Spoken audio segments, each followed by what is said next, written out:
Meet Blessing. She makes beautiful Ankara dresses. She charges about 15,000 naira per dress and she sells around 20 dresses per month.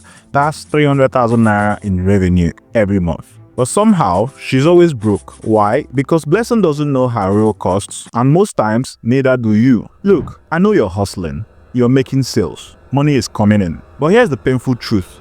Revenue is not profit. And if you don't know your real cost, you're probably working for free. Or worse, you are losing money on every sale. Let me show you what I mean. Let's go back to Blessing's dresses at 15,000 naira each. Most small businesses calculate costs like this. Fabric was 3,500. Thread and accessories was 500 naira, so total cost is 4,000 naira. So they think 15,000 minus 4,000 naira is 11,000 naira profit per dress. Not bad, right? Wrong, because here are the costs that Blessing is forgetting. Transport to buy materials, 500. Transport for delivery of the product, 800 naira. Packaging, including things like tags, like bags, like tissue, all those things, 300 naira. Electricity for the sewing machine, 400 naira. Machine maintenance is like 200 naira per dress. WhatsApp data for customer communication is like another 100 naira. Spoilage and mistakes is like another 400 naira per dress. And then her own time. Let's say she charges 1,000 naira per hour and it took her 8 hours to make the dress. That's 8,000 naira.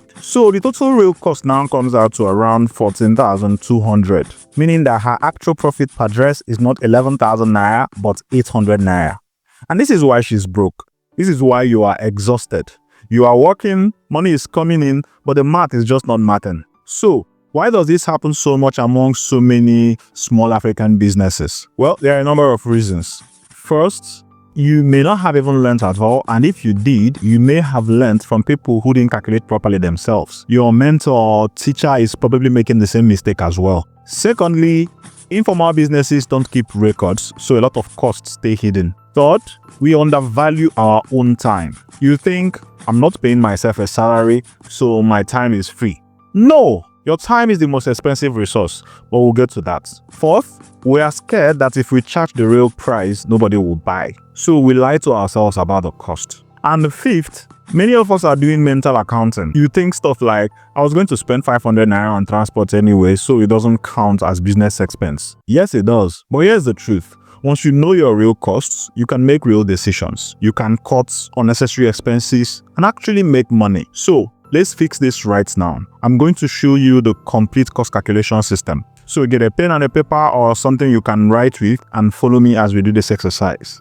Also, if you need a template for this exercise we're going to do that will make doing the process much easier for you in future, you can comment #fix100challenge or you can contact us throughout any of our contact information and we'll send you the templates. Okay? So now let's get to work. Every product or service has 3 types of costs. Number 1 is direct costs. Number 2 is variable costs. And number 3 is fixed costs. Direct costs refer to materials that go directly into the product. Variable costs are costs that change with each sale. And fixed costs are costs that you pay whether you sell or not. Let me break it down. Let's use Blessing's dressmaking business, for instance. For Blessing's dress, the direct costs include fabric, which was 3,500, thread, 200, buttons and zippers, let's say 300, and then the cost of any other material that go directly into the product. But for now, let's keep it at this 3 that we've just mentioned. But in your case, for your business, write down everything that goes into the product. Don't estimate. Check your receipts or call your suppliers and find out the real cost of what you bought. So now we'll move on to variable costs. So like I explained before, variable costs are costs that happen every time you make a sale, but are not necessarily part of the product. Examples include transport you spent to go and procure the materials, the money you paid to the delivery guy who delivered the finished product to the customer, money you spent on packaging, and so on. So for Blessing's dressmaking business, we are going to break it down like this. 1, we have the transport money she spent to go and procure the products. Now, most times people don't go and just buy the material for one product, so the cost of the transportation is not just for that one product. But what you do is divide the total cost of transportation by the number of units of that product that you are able to make with that trip. And then next, we talk about delivery. Now, if your customer is the one paying for delivery where you did not spend any money or any resource at all on getting the product, the finished product to your customer, then that's fine. You can omit that. But if you spent anything at all, maybe you had to go to a certain point from where the delivery person now picked it up, so you spent anything at all on enhancing that delivery process, you absorb certain parts of that cost and you have to write it down. Now, the third variable cost we are talking about in Blessing dressmaking business is packaging. She'll put tags, she'll put it in a bag and other packaging stuff like that. Then next, we talk about payment processing fees, because if when you are paying your supplier, you went to POS charged you some money in order for you to withdraw, you have to include that cost in your variable cost as well. If when you are receiving money from your customer, bank charges you certain amounts of money, maybe SMS notification charge, maybe other charges associated with you receiving that product, you have to include that in your variable cost as well, plus every other processing fees that you may have incurred. Then next, we talk about the communication costs. You call the supplier, you call the customer, you message them on WhatsApp, which means that you bought data for that messaging and communication. All that has to be noted down for you to calculate your actual costs of making that product. Then there's utility costs, which is, you pay for electricity in order to use the sewing machine. You bought fuel, maybe when there was no lights. All those go into utility costs. And if in the case of your business is something that uses up stuff like water, where you have to pay the government for the water, you have to pay water bill, you have to pay sanitation fees, stuff like that you pay as part of you creating that product, but they don't go directly into the product, you have to include them in your variable costs.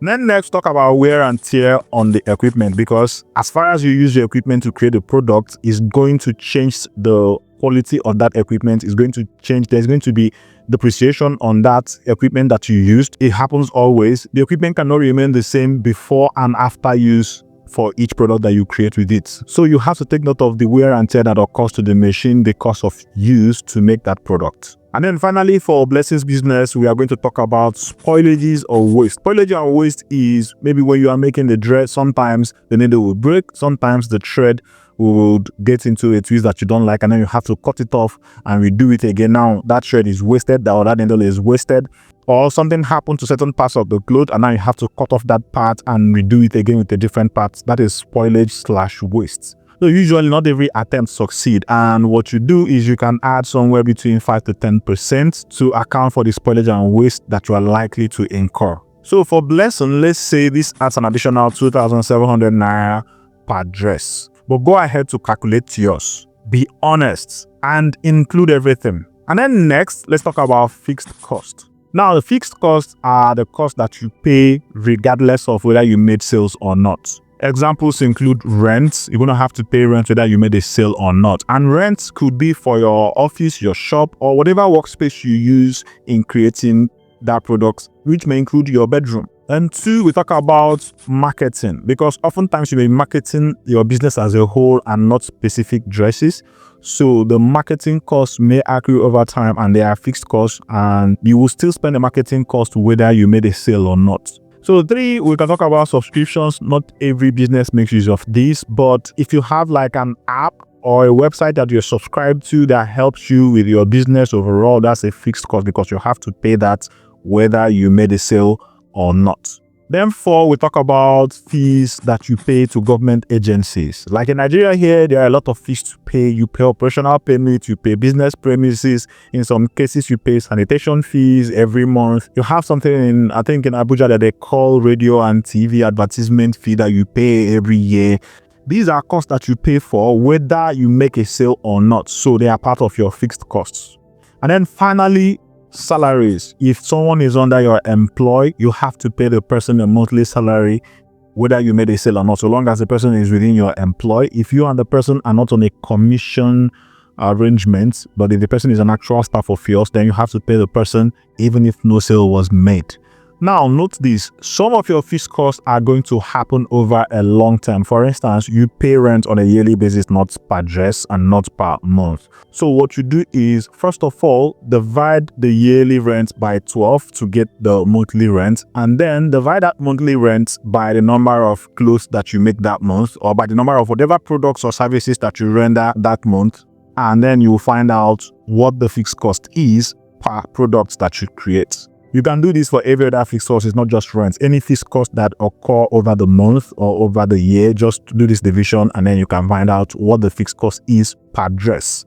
So for Blessing's case, let's say Blessing's fixed costs come out to 150,000 naira per month, but she makes 20 dresses per month. So if we divide 150,000 by 20, we get 7,500, and that is what her fixed cost is per dress. Now, finally, let's talk about your time as the person who is creating this, because oftentimes people are sole proprietors. They don't have anybody that is under their employ, so they assume that, of course, there is no labor fee to be charged and that all their focus should be on whatever profits they make from the products. But this is where most people fail. You must pay yourself. Even if you're not taking a salary yet, at least calculate what your time is worth. Ask yourself, if I hired someone to do this for me, how much would I pay them? And so if you value your time at 1,000 naira per hour and you end up spending 8 hours making that product, in the case of Blessing, which is the dress that she makes, then your time will come out to 8,000 naira per dress. And this is being very modest. And some people will say, but I can't afford to pay myself. Well, that means your business model is broken. If the business can't pay you minimum wage, then it's not a business, it's an expensive hobby. So now let's add everything up. We figured out that Blessing's real cost per dress include the following. Direct cost equal to 4,000 naira, variable cost equal to 2,700 naira, fixed cost equal to 7,500 naira per unit, and then labor, which is her time, is equal to 8,000 naira. Then if we add all these things up, it comes out to 22,200 naira. So if she's charging 15,000 naira per dress, she's losing 7,200 naira per dress. And the more she sells, the more she loses. So, do you see the problem now? So, here's what Blessing needs to do. Increase her price to at least 27,000 naira. That should give her around 20% profit margin plus the cost. Or option 2, reduce costs by finding cheaper materials or improving overall efficiency. Then there's option 3, which is for her to increase the volume of product that she makes per time so that she can spread the fixed costs across them. Like she's making 20 dresses now, but if she increases the dress she's making to 40 dresses per month, that means that the fixed cost that she's accruing per dress will be reduced by half. But this only works if you're not losing money per unit. And then option 4 is for her to change her business model entirely.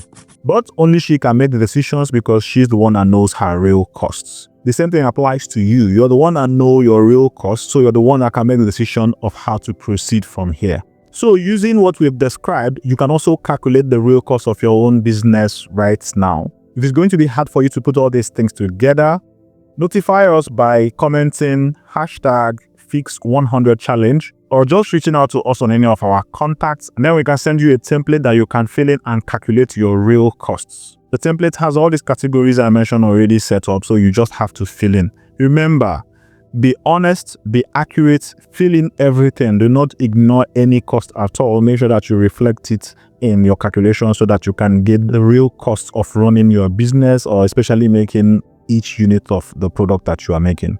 And also honestly value your time.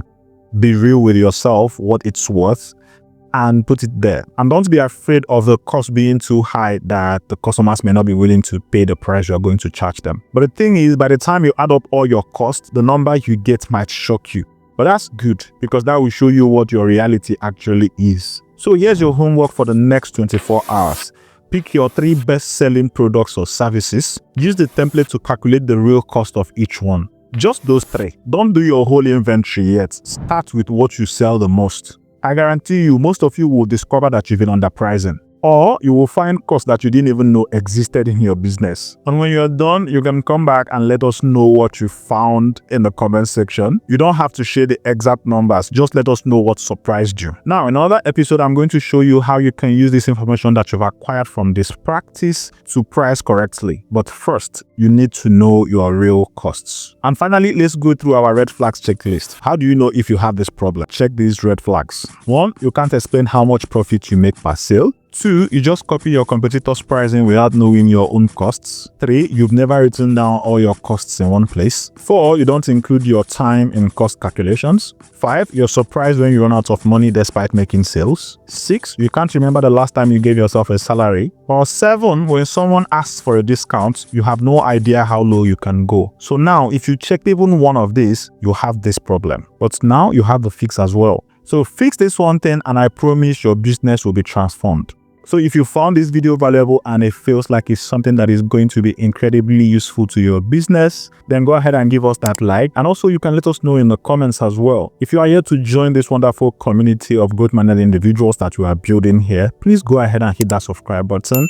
And if you know somebody that this video can be of immense value to their business, why not share the video to them so that they can watch it and it will help their business. I trust you're going to do the right thing. I'm still Keze Idoko, Keze for short, and my passion still remains helping African businesses and growth-minded individuals to grow and succeed and achieve all of their goals and ambitions. So I'll see you next time. Keep rising, keep building. Your time is now, and let's grow together.